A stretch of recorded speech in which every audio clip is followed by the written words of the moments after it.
Whoa, would you look at that? We have an actual intro video now. We're supposed to have it last week, but we barely missed out. Let me get the chat up. How do you guys, can you guys hear everything fine? You know? So let me know if the audio's good. Looks like we have a couple people watching.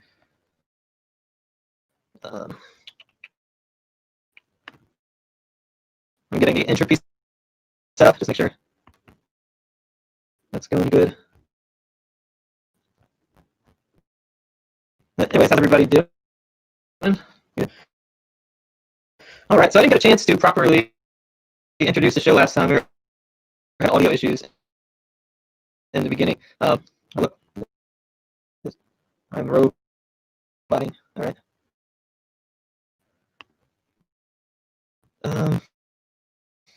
Must be internet signal.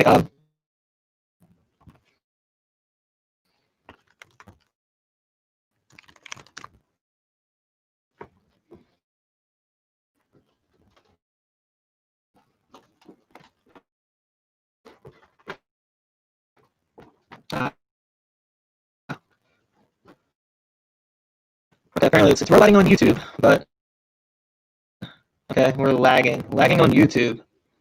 It is on. It's also on Facebook. What's that? A Periscope D Live. So sometimes it's better on one platform than the other. I use StreamYard to put it out. I'll do several platforms. Let's. Somebody check the intro. You sound like a robot. Yay. Let me see if I can fix that.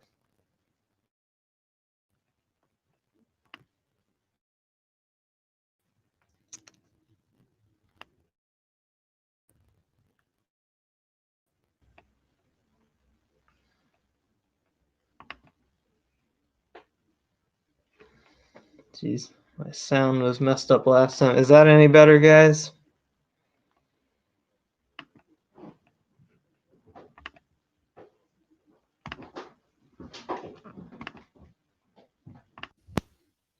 Hello. Hey, how's this? Does it still sound robotic? It does still sound robotic. Grr.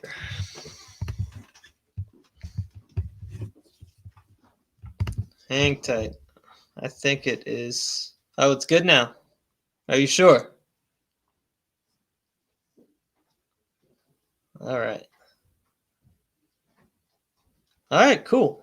Got that fixed. It's good to have several mic sources to use.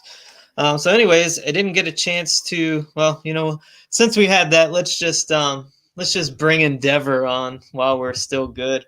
But we'll get some intro stuff going on. How's it going, Endeavour? Welcome to the stream now that my audio is fixed. Hi, it's going well. Thanks for the invitation. Michael. It's always a pleasure. Oh, good. Thank you. Yeah, I keep having audio. Last week I had a mic that wasn't working, so I switched to another one, and then that worked last week, and then that one's not working today, and then so I'm back to another one, and it's fine. Yeah, I've had that before. It always happens. What can you do? I don't know. It's the joy of live streaming. I was gonna, do my little. I always have like a intro planned, and then I never do it because I get frustrated with the tech stuff. So it is what it is. I was, but what do you do? What do you do? Anyways, let's see. Do you by chance see an entropy link? Do you know? Can you check and see if that's working for you on YouTube? One moment. I can't quite tell if it's working from what I'm looking at. And if I pull up D-Live. Then I'll be hearing myself in the background. Yeah, it looks like entropy's working. Okay, cool. Well, folks, if you feel so inclined to support the show, you can super chat through Entropy. Also, we do have Patreon set up on Saints Edward, Patreon/Saints Edward. And if you do $25 or more a month, I will bring you on the stream to ask a few questions with whatever guest I have on then. So anyways, welcome Endeavour. It's been, when were you on my podcast? Well, it wasn't that long ago, was it? Was it maybe January? Yeah, I think it was earlier this year, if I'm not mistaken. We've been speaking, I think we've known each other online for about a year now. But, we've had a back and forth, and we've spoken. Have we spoken twice, or was it just the one time? I think you've only been on the show once. I know we tried. Okay, yeah. Would have been probably January, I'd say. Okay. Man, time goes by quick. We've really known each other for a year. Yeah. Jeez. I'm going to have to make my way up to the communist Canada at some point, Have a few beers with Justin Trudeau. Yeah. I don't know if, we finally actually have border control for once in our lifetimes with COVID. That thing gave us more borders than we've had in the last 50, 60 years. So you might have difficulty doing that even. There's a few good things about this homeschooling. The kids are out of the Marxist schools. That's nice. I don't know where I heard this, but I heard somewhere that the amount of kids identifying as LGBT declined because they just weren't in the classrooms getting the indoctrination. I don't know if that's true, but it sounds believable. Yeah, well, I mean, they don't have any teachers telling them. So, but anyways, since this is since I've changed platforms a little bit, and my audience might be a little. Maybe not as familiar with the type of content that I covered on my podcast, which was pretty explicitly reactionary at times. You know me, I have 1 foot in the normie door and 1 foot and more of the reactionary sphere. Why don't you introduce yourself to the audience and what your YouTube channel is about? Well, I run the YouTube channel Endeavour. I discuss neo-reactionary politics and culture. I'll even talk about some of my personal experiences in the modern world. And generally, I like to give a right-wing perspective on the various things that are happening in the world and hopefully provide some insight which can, hopefully provide some insight that helps us, through the kind of malaise that we find our civilization in today, and hopefully contribute to something better in the future in whatever way I can. Okay. So what I really want to dive into is the cathedral and how it relates to, because we seem to have, so the left is obviously dominating the culture, but we also have this Marxist element that seems to have an odd kind of allied relationship with the progressives, but I'm not quite sure how related they are, or what even their relationship is. How tight are they, so to speak? But why don't we get started by explaining the cathedral? That way we can kind of build that little framework of. I think that's essential to kind of understanding how the left controls everything. Yes. So the cathedral, broadly speaking, what it is the intelligentsia. It's the various bodies of power that exert themselves over Western civilization and their ideological bent.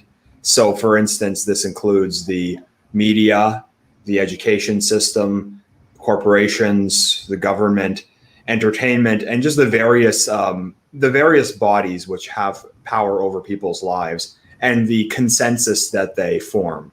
That is the cathedral. So it essentially is if we wanted, we could just call it the establishment. But what it really is just the ideological consensus which is governing Western civilization as it exists today, and that ideology emanates from institutions of power. It was originally this concept was thought of by Mencius Moldbug. He wrote about this about 12 years ago, and it was really influential on a lot of people finding their way to reactionary politics, myself included. Because what it did really well was it described how power actually works. Because we have this idea that, at least on paper, we're living in this liberal democracy where we vote for our own elected representatives and that we are governed by the people for the people. But that's really not the case. And Moldbug was one of the first to put forth this idea that we're actually being governed by just various institutions which are unelected. And I'd say that the idea has really evolved since then. I'd say it's an idea that has become mainstream. It might not be called the Cathedral by everyone in our sphere, but I think people know what they're talking.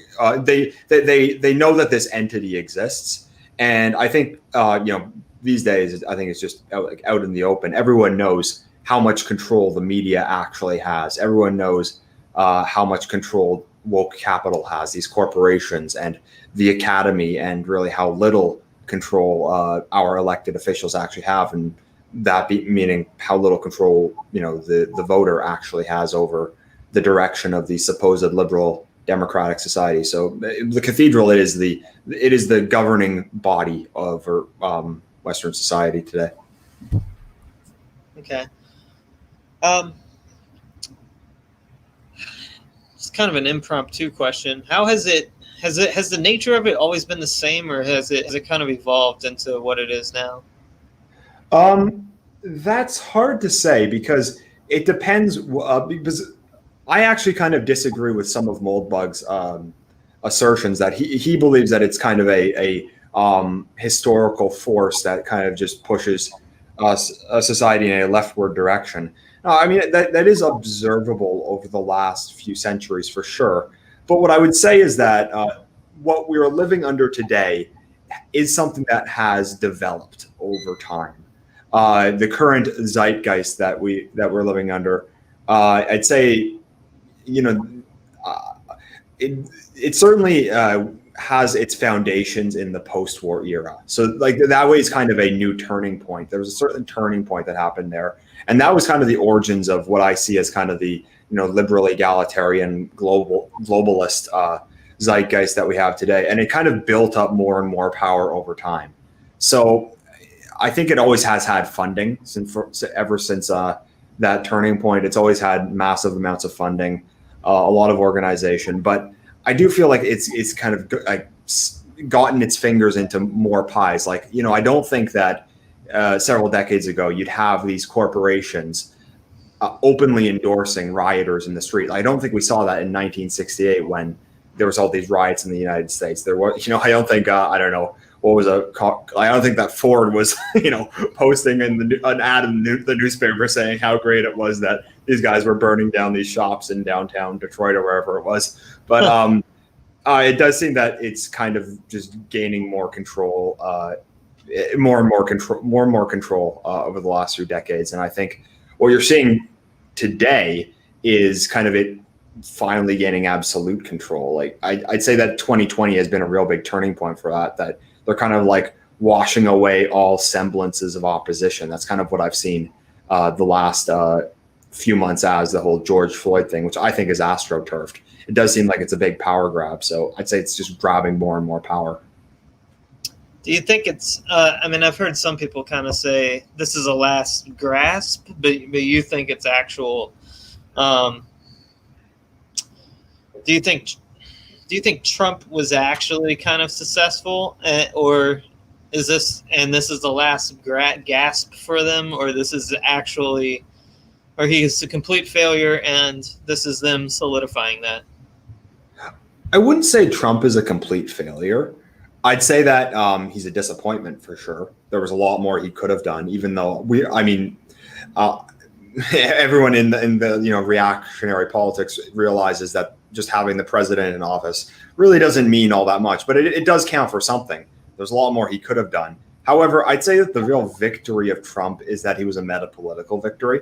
So he was a sign that people weren't okay with globalism. It was a sign that basically everyone was pissed off with the way that, or at least, Trump's base, that being, white America, and the white working class and middle America, and basically everyone outside of these like coastal cities. It was a message that they were unhappy with the way that their country was going. They didn't like the future that the elites were providing for them. So I'd say Trump was a meta political victory for the reason that it basically, it certainly forced the hand of the cathedral a lot more, because they've been a lot more like they've been a lot more proactive at trying to clamp down on any kind of resistance since then, and they've been a lot more aggressive in their rhetoric. There's been a lot more censorship. So definitely they realize that Trump is a sign that, not all is well in clown world, let's just say.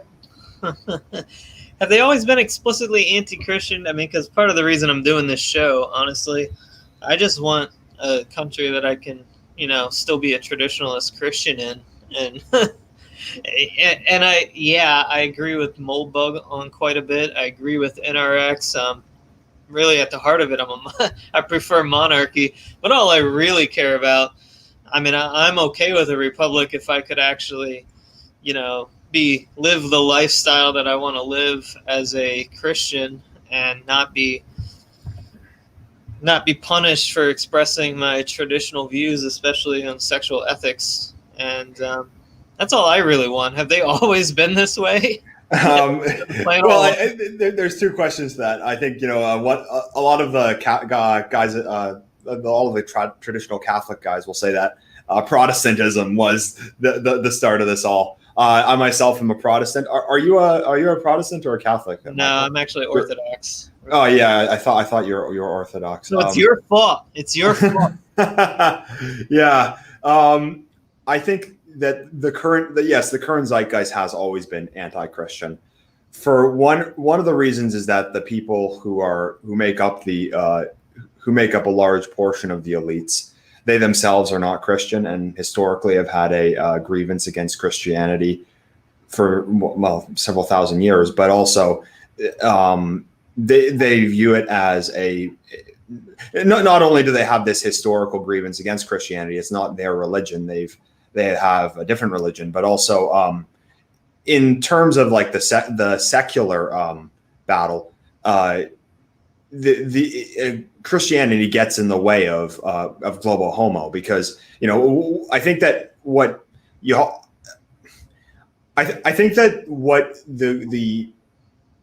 how do I explain this? I think that the idea of woke capital is a good answer to why does the cathedral exist? What is its real end goal? So a lot of us realize that like progressivism, cultural Marxism, whatever you want to call it, is in control. What's it really after?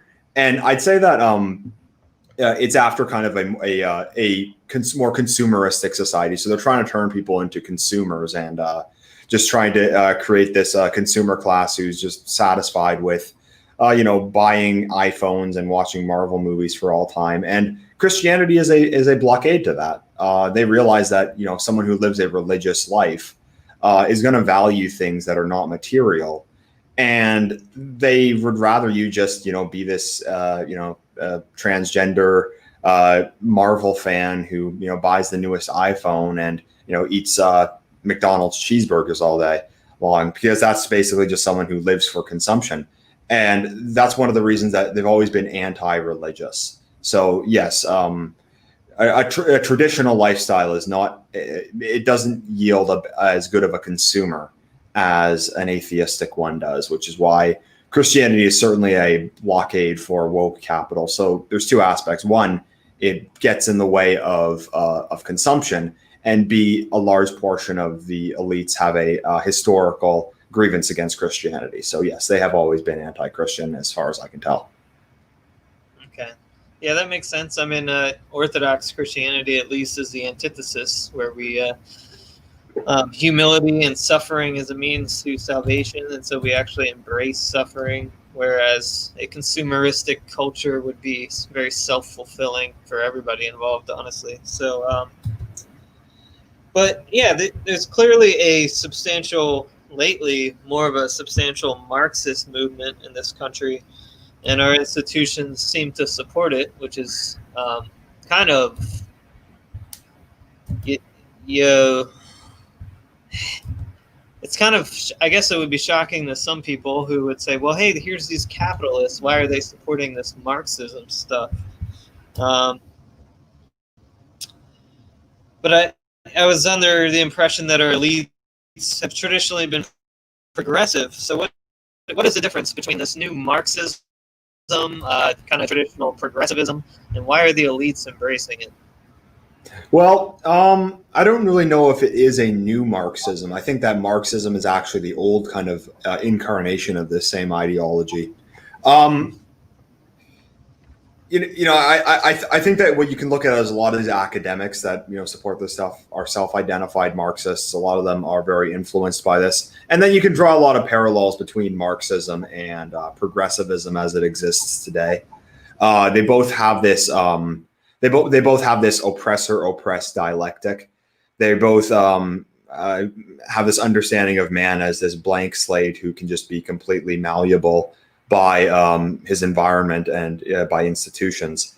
They also are fundamentally egalitarian. They view that they believe an egalitarian society is possible if we were to just overthrow these allegedly oppressive forces. And what it does is it substitutes what would be called the bourgeoisie, the ruling class, the capitalists, with white people, men, heterosexuals. They'll say the heterosexual white male patriarchy or whatever.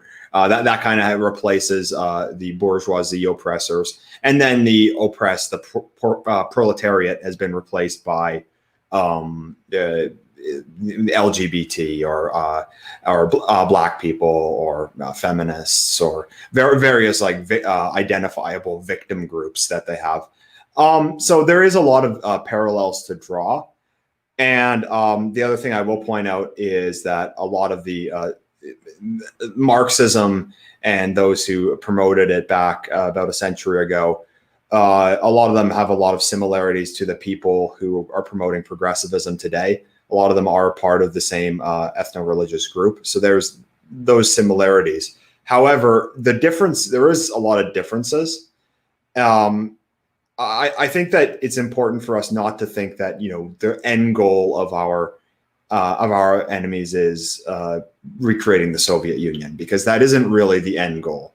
When Jeff Bezos is giving money to Black Lives Matter, he is not trying to fund a Marxist revolution. That is not going to happen. So the people who identify as Marxists today, so let's say Chaz or something like that, they're only allowed to operate insofar as they actually serve the interests of the elite. So like Antifa, for example, they'll claim to be these anarcho-communists who want to overthrow capitalism. But what they actually will do is they'll attack people like you and I if they see us in the street. But I've never seen Antifa go up and punch some investment banker from Goldman Sachs in the face. It's only Marxist insofar. I mean, they only really use Marxism insofar as it's useful to advance the real agenda, and that is globalism. That is the woke capital agenda. It's the turning the world into a supermarket. That's the real agenda we're up against. And I think that the Marxism, the Marxist-like rhetoric, it's in service of that goal. So you can't make the mistake of thinking that they're going to be overthrowing capitalism or something. That's not going to happen. What's going to happen is you're going to get more of the anti-white politics, the anti-traditional politics. So more of the LGBT stuff, more of the destruction of Christian traditions, and then a lot of the more of the anti-white social justice stuff, and things like Black Lives Matter. Because the ultimate goal is, like I mentioned before, is to create better consumers. So I'd say that those are kind of the parallels. There's similarities, but they're also not exactly the same. Yeah. Well, I do think it could go in a couple different directions, though, because yes, the elites are maybe leveraging the Marxists and groups like Revcom, which is Bob Avakian's revolutionary communist group, who they're you can see their signs at every BLM protest almost. And then the BLM group, which is Marxist and Antifa and whatever various other groups are coordinating with each other. I mean, they both sound terrible, whether the elites get their way or they lose complete control and these Marxists actually win, because I feel like it's a balancing act when you're a string puller like the elites, and they're trying to manipulate these people and use them to their advantage to leverage their goals. But do they actually control them? Yeah, I mean, I guess the question is who's really in control? Is it the guys in the banks and the corporations, or is it the real ideologues? And I'm of the opinion that it is the people with the money who are in the real control. Like, you can look at something like Chaz, that had no chance of ever going. It only existed because it was allowed to exist by the powers that be. It only existed because they did that. They think that cracking down on it would have made Donald Trump look good or something like that. So, and what you saw is that once they actually got serious about it and said, okay, enough is enough, playtime's over, it just went away. It just collapsed immediately. So I'm very skeptical about focusing too much on the actual wacky ideologues, like the college students, the Antifa guys, because ultimately they're only really allowed to exist insofar as they're useful, and they'd be shut down if they ever actually were not useful to the elites. They'd be shut down. So that's not to say they're not dangerous. They're dangerous insofar as they can carry out the elites' agenda, which is hostile to us. But I do think I do try to shy away from thinking that there's going to be like this Marxist revolution tomorrow, because I don't think that's going to happen. Well, I don't know if I kind of to me it has, and I've talked about this in various places in the last couple of weeks. Like to me it feels like Russia in 1914, not quite 1917 or 18, but sort of a pre-revolution, and it just doesn't look good for people like me that are heterosexual, white, and Christian. Oh, no, it doesn't. And so I'm wondering, at what point does it turn? Do we cross that line where there's that point of no return? I think we've crossed that a long time ago. Maybe several decades ago. So is NRX and Moldbug, is it obsolete now? Like because I mean, building parallel power structures and whatnot. Seems like Moldbug may have started writing about it soon enough, maybe, but nobody else. I'm not convinced that anybody actually acted on it in time to even enact such a long game. Is that what I'll say is this: that in my opinion, we need organizations. I think Moldbug himself, he was a useful he was a useful philosopher for when he was writing, but a lot of his solutions were not very good, and he actually has been proven wrong about quite a few things. What I'll say is that what for the right to actually succeed, what you need eventually is a counter narrative, and to have a counter narrative, you need certain institutions which promote that narrative. So I think that the answer is we need some kind of organization which which has funding and organization and community that speaks for our ideas and that's able to actually stand up for people of our political persuasion. I mean, a good example of this could be something like American Renaissance is something that's has a lot of potential to become something like that. Basically, you need some kind of organizations which will uphold these, which will represent these ideas and kind of act as a body for people to turn to. Because, I think that one of the mistakes people often make online is they'll think that, well, things just need to get bad enough and then people will wake up. And I mean, that's true. They can realize that the situation is a mess, but they need someone to turn to. And what I would like to have happen is I'd like to have like the dissident right become that counter voice, to become the actual opposition to modernity, because we clearly don't have that with like the GOP as it exists today. There needs to be a political body that actually stands in opposition to what's happening now, and for people to give their loyalty to, and eventually, you know, I'd like to have some organizations like a right-wing ADL like that, you know, is able to that's able to represent our guys legally and stuff like that, and to prevent us from getting fired from our jobs for coming out as reactionary right-wingers, to prevent, you know, these companies from refusing to hire you because you're a straight white male or something like that. So yeah, I definitely think that what we need right now is people to build organization. That's the most important thing right now. So it's certainly not too late, because I mean, you gotta start somewhere, really. You have to start somewhere. I mean, no one knows what's going to happen in the next couple of years, but yeah, I guess, you know, we're regardless of that, we're in the situation nonetheless. So I'd say that's the best way forward. Yeah, I mean, we obviously, I mean, if things get, I mean, it doesn't hurt no matter what to have the organization. And part of what I had some ideas of, you know, kind of forming coalitions of traditionalists. And I actually want to have some in real life events. One of them, which I think I talked to you about, that one's not really coming together because of the timing and the COVID-19 stuff. But I'm thinking about doing something in the spring in real life with some traditionalists, kind of, I think if it's a traditional Christian event and kind of focused on, you know, preserving our ability to be Christians going forward, I think it might actually keep us from, it's pretty good optics, I think. I think we might be able to keep our venues. But Jack Robin, he says he's reading Tom Kawasinski, which I think we both know him, don't we? The Coming Civil War. He wrote, big cities may see riots and governors may have to call out the National Guard. Any thoughts on that, Endeavour?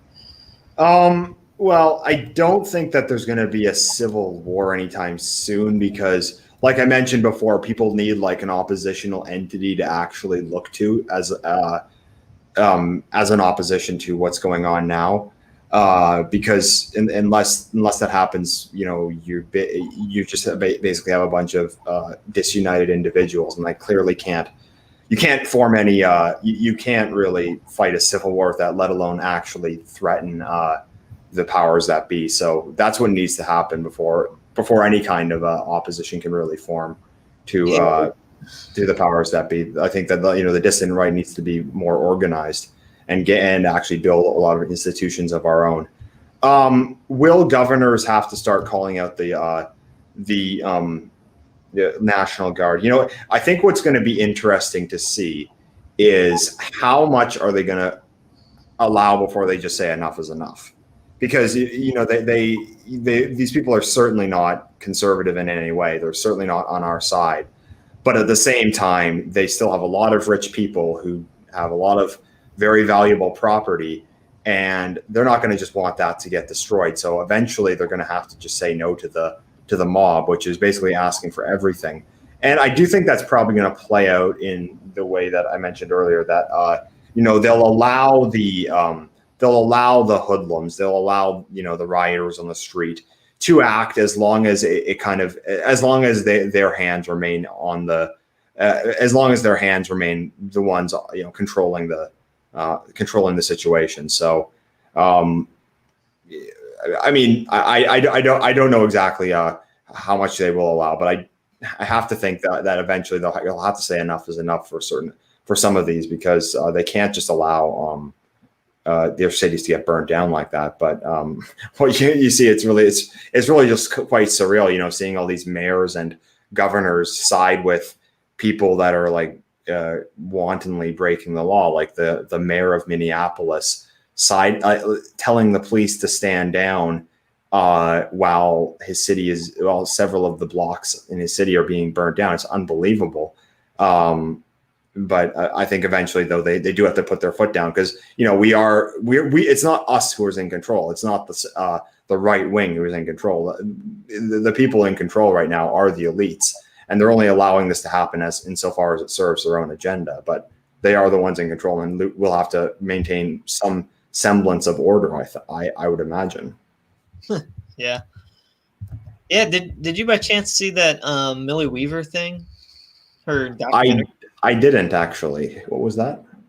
Well, she got she's basically talking about remember when Ed Snowden did the whole whistleblowing thing on the NSA?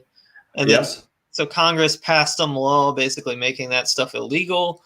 But how they got around it was they basically contracted it out to private companies. And so it's still happening. And then those private companies kind of turned into like a shadow government in a way, mostly because they were able to use all this information for blackmail. And one of the things that they want to do is they want to, because these are all elites, obviously, and they want to do the robotic policing. And so they're using the BLM stuff and the defund the police so that they can just replace it with like AI. Yeah, I do wonder where they're going with the whole defund the police, because what I had theorized back in May and June was that, I mean, I still don't think the police are going to be abolished like a lot of people are calling. What I thought they were going to do was install a diversity commissar in all these police departments who basically directs the anarcho-tyranny. So they basically give these police departments the SJW ideological bent. Although we've actually seen is that a lot of these police departments have actually had hundreds of millions of dollars taken out of their budgets. Now, I talked about this with Distributus the other night, and his opinion was that that they were going to basically use that as blackmail to get them to ideologically conform in order to give it back. I don't know if robotic police is in the cards just yet. It does seem like it's a couple of years away. The other reason I don't think there's going to be robotic police is this: AI generally does not line up with progressivism. It's funny when you remove the ideology, you find that the robots are actually kind of racist. Well, because then they would be basically profiling based off of pattern recognition, which is racism. Yeah. Racism equals pattern recognition. They've actually had these things that they're saying that AI is racist now and that algorithms are racist. Yeah. But I don't know. But yeah, I don't know. I'm interested to see what they're going to do with this defund the police, because they are actually taking money out of these police budgets. Is this just a slide towards more of the anarchy side of anarcho-tyranny, or will the police become ideological and it slides more towards the tyrannical side? Either way, you're stuck between a rock and a hard place. Neither outcome is good. Yeah. I don't know what's going on, man. Either of them. They all suck. I just want to go to church, get married, and make babies, and that doesn't seem like it's allowed anymore. But one thing that I think we kind of missed on, what is the actual difference between this cultural Marxism stuff and progressivism? Is it just the economics, or? Well, usually when they say cultural Marxism, they do mean progressivism. I guess what you mean would be kind of the radical, like Antifa types versus the more corporate backed one. Yeah, what's the difference between like Kamala Harris and Antifa? I kind of, like I said, I think Kamala Harris is more in line with what the elites want, whereas Antifa is really just useful idiots for them. Like I don't see to me, I just see Antifa as the foot soldiers of the elites. Because what are they really out there doing? I mean, they're out there trying to dox people like you and me. They're not out there trying to, overthrow Goldman Sachs or anything like that. So I think that it's important to realize, to see them as really just foot soldiers of the Kamala Harris types, foot soldiers of the political, educational, media elite, rather than actually like their own faction who is dangerous in their own respect. Because I don't think that the cathedral, if we want to use that phrase, I don't think that the cathedral is going to allow them to drift that far away from them. And you also have to just remember that all these like universities that they're educated in, all these things get like huge grants from these very people. They're getting grants from billionaire donors. So it's not like they don't realize. It's not like the creation of things like Antifa and Black Lives Matter. It's not like these things aren't funded by the very elite. So I think that the difference is one of them is the people, and one of them is the guys on top. One of them's the guys on the bottom. It's the leaders of our enemies versus the foot soldiers of our enemies. That's kind of where I see it. Yeah, what's amazing is they don't see it. Like they think they're underdogs. They're like, oh yeah, we're going against the elites, but you're literally doing what they want. Yeah, I mean, their way of bringing about the revolution is by doxing some construction worker from Alabama who said something politically incorrect on the bus home to his buddy. So stupid. Let's see, the Forest Rebel. In terms of the dissident right's actual philosophy, currently post-alt-right, there's a Weimar 2.0 feel going on. Inner circles working out common points of agreement, going from there. Definitely does kind of feel like the Weimar Republic. It kind of does, yeah. I'm kind of a big tent guy, so what I'd say is that anyone who really has this good critique of modernity and realizes, that our civilization is under attack. First of all, we're under attack for being people of European descent, first and foremost. But then there's also a spiritual, cultural attack on us. Anyone who basically sees that Western civilization is in trouble and it's something that we want to preserve, and there needs to be drastic change for that. I'd say I am willing to work with anyone who agrees to several of these premises. But there's several different schools of thought, and I really see NRX as not really a movement in its own right. It's more of a school of thought within the dissident right. And I think there's lots of room for disagreements, but then we all have to, I think, just remember that this isn't we're up against this monolith. So ultimately we are on the same side. So I don't like to factionalize too much when it comes to the dissident right. If you agree with a few key premises, you're on my side, and we can disagree about some things here and there, but ultimately we do have to work together. Yeah.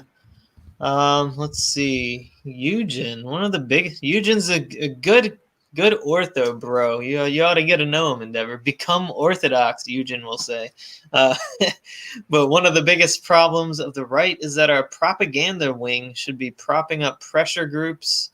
I think you mentioned something like that. Street movements and other organized initiatives. Instead, it just moans about our problems. I'd agree with all that except for street movements. I do agree that you need pressure groups. That's so important. That's what we need the most of all. Pressure groups, groups that actually stand up for our guys when these Fortune 500 companies want to fire you for not following diversity to a T. That's what we need most of all, because ultimately, if our guys, if you're losing your job the second it comes out that you're this far right winger, then we're not going to get very far. That's what we need most of all. The problem with the idea of street movements is that they're just not effective. What you'll see is that with groups like the Proud Boys, and I know there's a lot of good guys involved with the Proud Boys. I've met several of them, have had a beer with a few of them, and their heart is in the right place, but ultimately it's an unnecessary risk. Because, if you get into a fight with Antifa, and this kind of goes back to my point of Antifa really just being the the elites foot soldiers is that, Antifa can attack you. They'll either not be charged or their charges will be dropped, but then you'll get charged and sentenced to jail for defending yourself against Antifa. So there's just no reason you should be involved with kind of these brawls that you see on the street. It's just not worth it. It's like infuriating seeing them out on the street, tearing down our statues, throwing bricks through people's windows. And as a man, you want to get out there and defend this stuff. But you have to remember that, we're not in the position to do that. It's kind of, it's not worth the risk. We have to, focus on the battles that are actually effective. So I'd say, pressure groups and artistic stuff, community organizing, that's all great.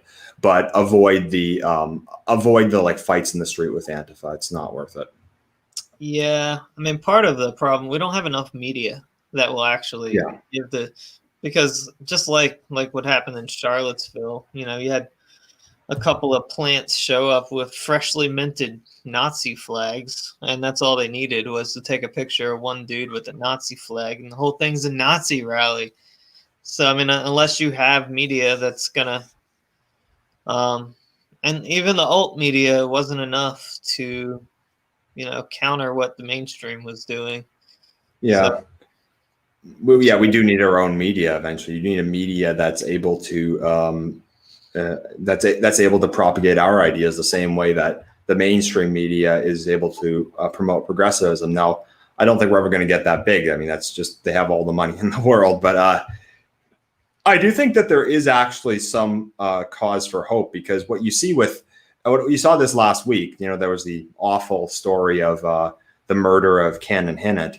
Obviously a tragic story, but what you really saw is that the mainstream media didn't cover it initially. It was only reported by local news in the town that it happened in North Carolina.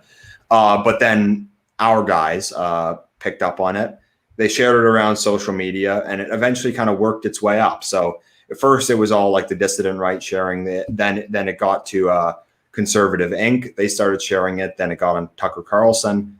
And then eventually, just with having had their hypocrisy just exposed, CNN was forced to cover it, and they were forced to put this on. They were forced to report on this because of just the blatant hypocrisy of race being the only thing they ever talk about. But then when this happens, they're just completely silent on it. Of course, they don't. They just say a man murdered a boy. They don't mention the race aspect of it, but that is a effective campaign at actually getting a story into the mainstream discourse that otherwise would have been buried, I think, if we didn't have some kind of alternative media.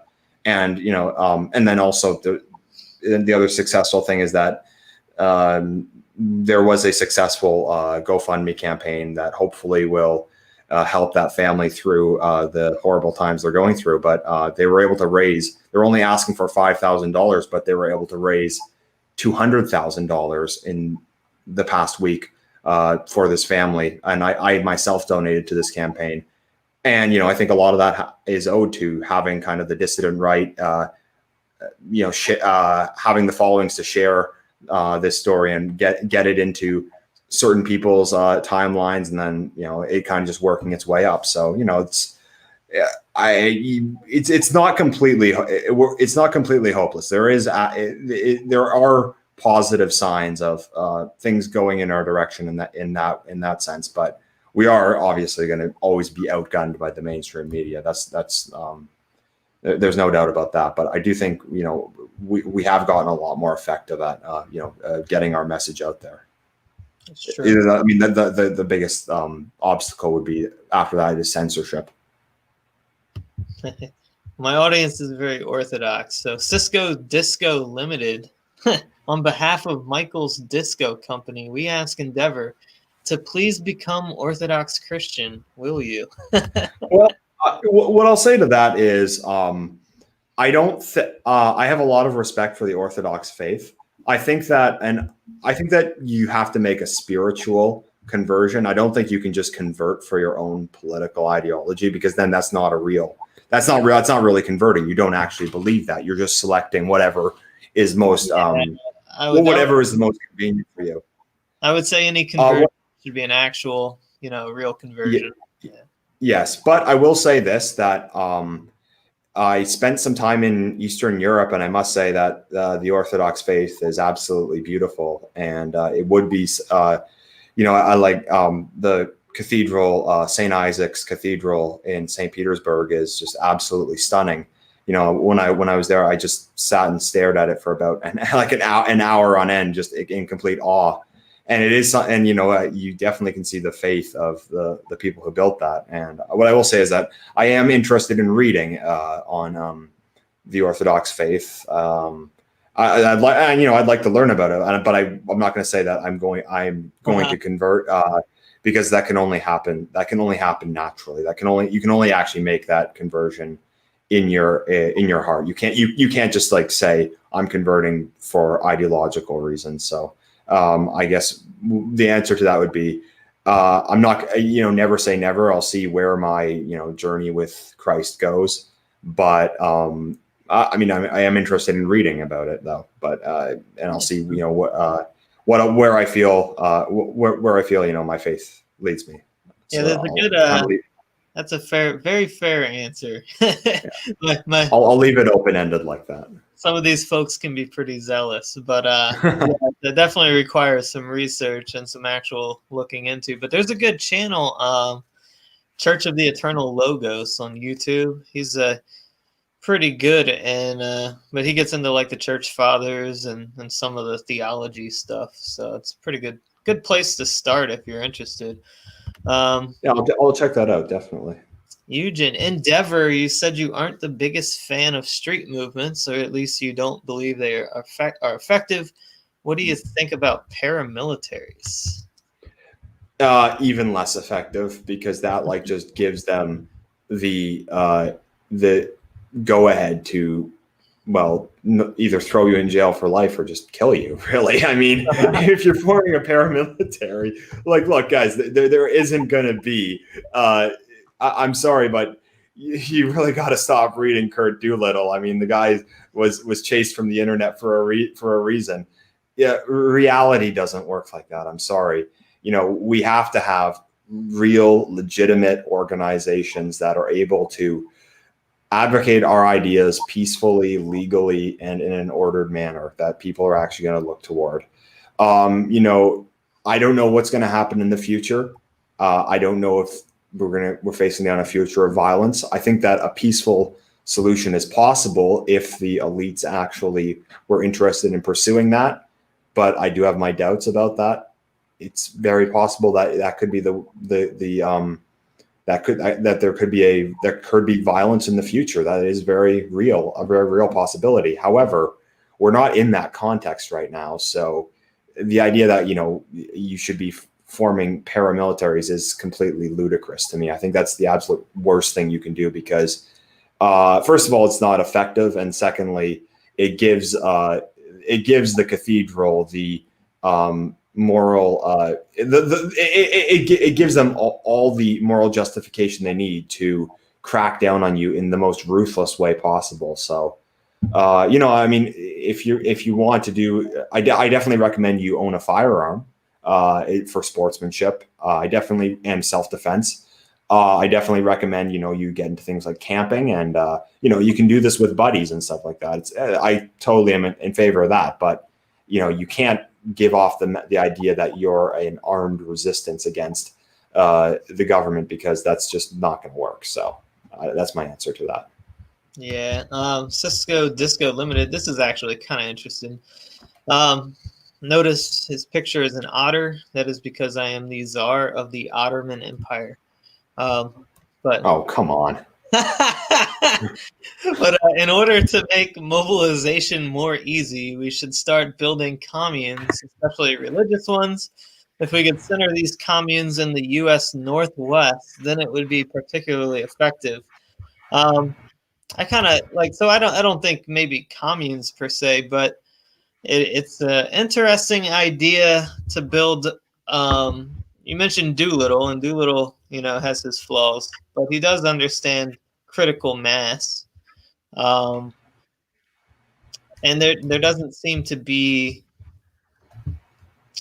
when you kind of think of leveraging power, I think geography is actually kind of important in that, and to take over, to have enough, like we people of our thoughts thought system, or at least even traditionalists, maybe make up like 2% of the country, right? That would be quote unquote trads, and then I don't know what dissident right would make up, but when we're spread across this gigantic continent, um, there is a lack of influence that we have in state and local um, institutions of even government as well. I think that is a good idea to kind of consolidate and build some critical mass if it could be organized and enough people were willing. What do you think? Yeah. What I will say to this is on the communes question, no. I don't think you should be, creating this little building where, you kind of have your own little cult inside, kind of like the Branch Davidians and David Koresh. Of course, that ended like in a violent suppression, but even then, you don't want, we certainly don't want the dissident right to just be these weird people in like some obscure location in, I don't know, Montana or something like that, living in a compound who no one can identify with, because ultimately you have to be influential in society. You should be, but yes, in terms of communities, you should just be moving into communities that are better. So, find a good conservative community somewhere in whatever country you live in. If you're in the United States, maybe look at a state like Utah, or maybe a state like Montana or something like that. I definitely recommend people move there, because regionalism is very important, because I don't think that that a victory scenario for us will involve us, fixing Detroit or fixing Chicago or something like that. I think it's more separating from those places and actually removing the influence that, it's removing the influence they exert over us, and you can do that through regionalism. I am a very big fan of picking certain areas to concentrate your force on, because I do think that you can't just be charging into the lines. Then it just doesn't work that way. So in terms of like moving into communities that are strong, have a lot of good religious folk in them, in maybe a more rural area, yeah, I'm all for that. I definitely think that is an effective way to build community and an effect, and also just a way to live a better life. I mean, come on now, does anybody want to live in San Francisco today? I don't. So yeah, I'd say that, yeah, definitely community building and then focusing on local politics is very effective at organizing. I think we got to pick our battles. Yeah. Well, what's interesting, the Zionist councils of the 1800s, they kind of met, and with the development of the Israeli state, or the Jewish state, they all immigrated there for decades before it ever became an actual country. So Yeah. So would you be open to like expanding that idea of moving into communities, into like actual geographic, like a set area? Yes, I would. I think it's effective, because we could probably end up, if there was enough concentration, you could end up like dominating the local politics of certain areas. And it does look like a lot of these states are really starting to go belly up in America, and focusing on the good ones.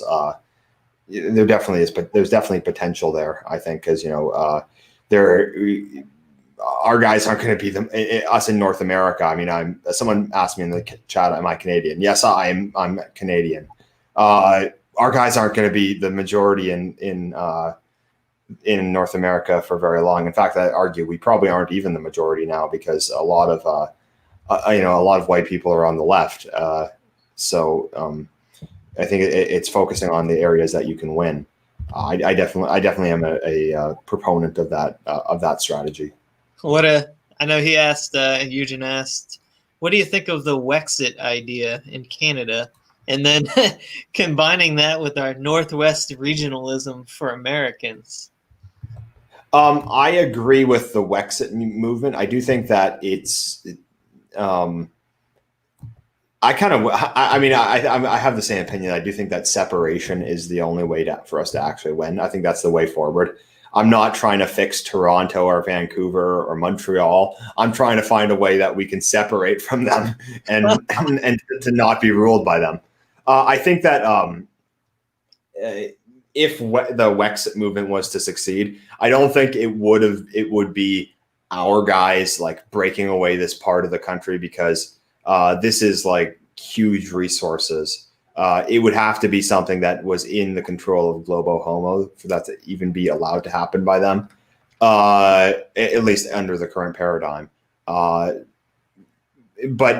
it would be a lot easier for us to like transition that from a province in the Globo Homo empire to the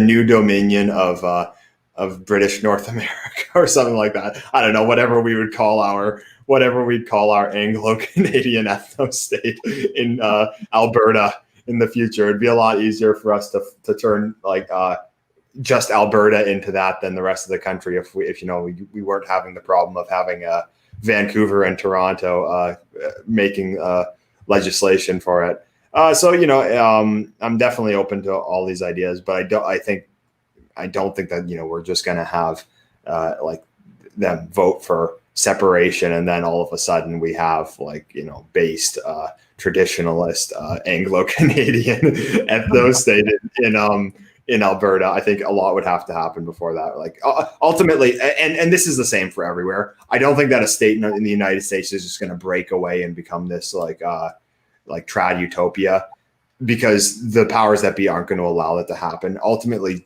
the entire system of Globo Homo does need to fail eventually. But yeah, I think when that happens, which I do think it will happen eventually, having these like geographic locations that we can dominate and we can push in our direction, and maybe someday those would actually be the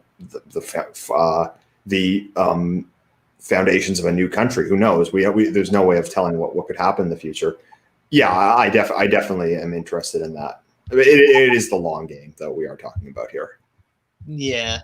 But if we do kind of consolidate and build a nice solid community, that is actual real preparation for if shit does hit the fan real fast. You know what I mean? Yeah. And not only that, you'll just be living a better life. I mean, even just being away from all the pause. And it really is the stuff that does affect your life the most is the local stuff, like the school boards, the local county and state government. That's what really affects your life more than the federal stuff does. So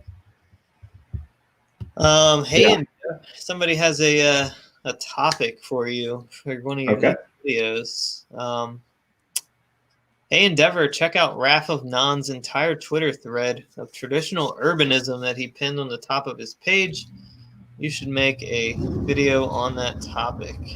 Traditional urbanism. Okay, I'll have to look into that. I don't know what I don't exactly know what traditional urbanism is. I guess that means like traditional architecture in cities. Certainly something I am in support of. But I don't know if I have the entire. I don't know if I have all these ideas formulated for a full length video on that. But who knows? Maybe some inspiration can come from that in the future. Eugen says that we should call our new country the Greater Cascadia. All right. El Mastrito, the U.S. needs to separate masked versus unmasked because Dems/Republicans means nothing nowadays. What do you think of all this masking stuff? Are you a fan? This may be actually come as unpopular, but it didn't actually bother me that much wearing a mask. I did it. Maybe that's kind of surprising to some. I honestly, I'm just burnt out on COVID. I don't know. I just don't know what to believe with that one. I mean, it's certainly not like a conspiracy theory that it's fake, but I am of the opinion that it is something that will be inevitably used by the powers that be for nefarious purposes. So I don't know. I'd say a healthy amount of skepticism on COVID. I'm not like I'm not a complete denier of it, but also I am concerned of what this is going to be used to justify going forward. Yeah, well, when you look at the actual numbers, it seems like a gigantic overreaction. The mask really mostly bothers me during church. Like, I don't feel like it's appropriate to cover your face during church. And the reason is because I think we're all created in the image and likeness of God. We're icons of Christ. So I'm offended by covering the face in church. Yeah, and there's something that is just kind of uncanny. Like, you just see all these pictures of people in these masks today, and it's always just like every time there's a social justice protest of some kind, like these Black Lives Matter kneeling for the national anthem at a sports game or something like that, they're always wearing the mask. And I don't know, it's just uncanny, like all these photo shoots that like they make sure that you see that in the photo. I don't know where they're going with it. I mean, like I said, I had no problem wearing masks on the metro or in the store. I mean, I don't know how effective they are, but I mean, I guess for that issue, it's better safe than sorry. But I don't know. I just do find that the image is just kind of uncanny for some reason. Maybe we'll find out why later. Yeah, I actually got a question texted to me. Okay. Obviously my friends watch. They're the only people that watch. It's so it's kind of referencing how you talked about Antifa being foot soldiers for the elite. My friend's like, well, what about the Occupy Wall Street movement as foot soldiers going against Goldman Sachs? What was that on? Well, I think that maybe that was one of the times that they thought, okay, you're getting a bit close here. I don't know if I would say Occupy Wall Street really was controlled opposition in the same sense that Antifa is today. Because of course, they actually were hitting a lot of the roots of power. I'll give Occupy Wall Street credit. At least they were actually pinning the blame on the people in power. They weren't saying it was whiteness that was causing the problem. I don't know. I do kind of feel though that there's been an asserted effort to shift things away from things like the banks and toward things like social justice, things like the race question. So there was this great meme that Morgoth posted on Twitter when he was still on before he was banned. It was that the left in 2008 was saying hang the bankers. The left in 2020 is saying hang the white people, sponsored by the bankers. That's pretty crazy. I mean, but a lot of the people from Occupy Wall Street ended up in the dissident right. Yeah, I mean it's really interesting because I think that maybe a lot of them were leftists, but at least at the time, I don't think I don't think that they would still be leftists if they're in the dissident right. But maybe they kind of they actually had their finger on the pulse of power more than maybe a lot of us realized back then. I know that was kind of before the current. That was before 2014. That was before all the craziness when it comes to things like race and sexuality. Of course, that's been built up for decades, but that was before the Great Awakening, as they call it. Like you can just look at these charts in for New York Times articles, and the word racism, the percentage of New York Times articles that use the word racism just like increased like tenfold after 2015. And then you can look at it for all these words, like the word privilege and oppression, and all these words just skyrocket after 2015. So there definitely, I think, was a concentrated media campaign to direct the left into that direction. But with Occupy Wall Street, it was actually one that was focused on the banks. Now, I wasn't exactly politically conscious at the time, but maybe they were right about a few things that they didn't realize. Yeah. Let's expel the bankers. Expel the bankers. There's my YouTube channel. YouTube channel gone. But that's okay. That's what D Live is for. Everybody go subscribe to the D Live, so that when this is gone, we're still on D Live. Anyways, any final thoughts, Endeavour?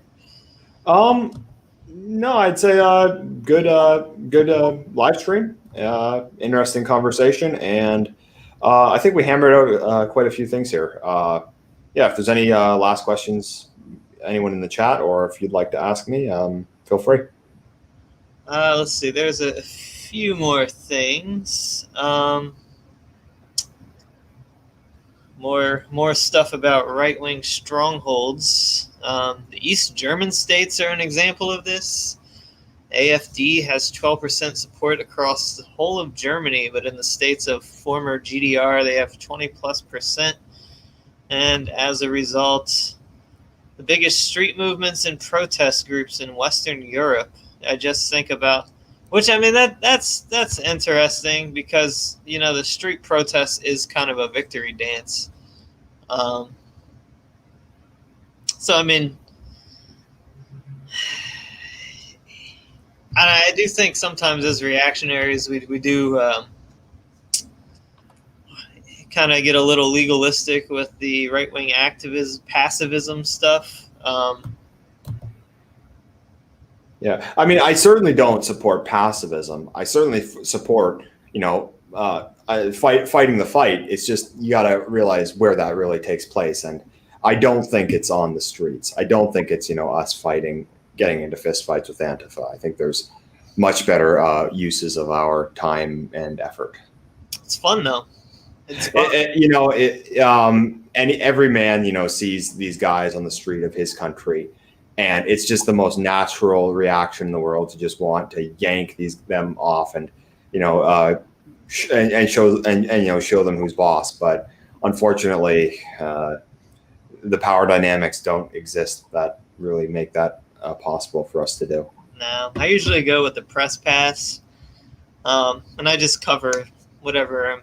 I'll go to Antifa rallies and stuff. Yeah. I used to be able to get away with, not getting recognized, but they've written a few articles about me now, so I don't think I can do that anymore. Yeah, Andy No does great work at just like exposing Antifa and like posting all these just like disgusting pictures of them on Twitter, and just seeing how many of them are transgender, how many of them look like they have some kind of drug addiction, and it's just ridiculous. And I think that's the best way to fight Antifa, is just show what they actually are. And it's as irritating as they are, unfortunately, they're the foot soldiers of the elite, and they're allowed to get away with things that we aren't. That's just the reality of the situation. That's true. One more comment on masks. Don't know how that became such a. The mask thing might be a distraction, but it's a right issue. People forcing others to put something on their face, even when the box itself says it doesn't protect against COVID. I mean, there is a. Well, I don't know. Well, I would say this. I'm not a libertarian. Yeah, I was going to say the same thing. I'm not a libertarian at all. If it was proven that it was actually effective, if it was proven that it was effective and that the disease was a major threat to people, and I wouldn't have that much of a problem with a government mandating mask wearing. I think it's just like, is it actually necessary? I don't know.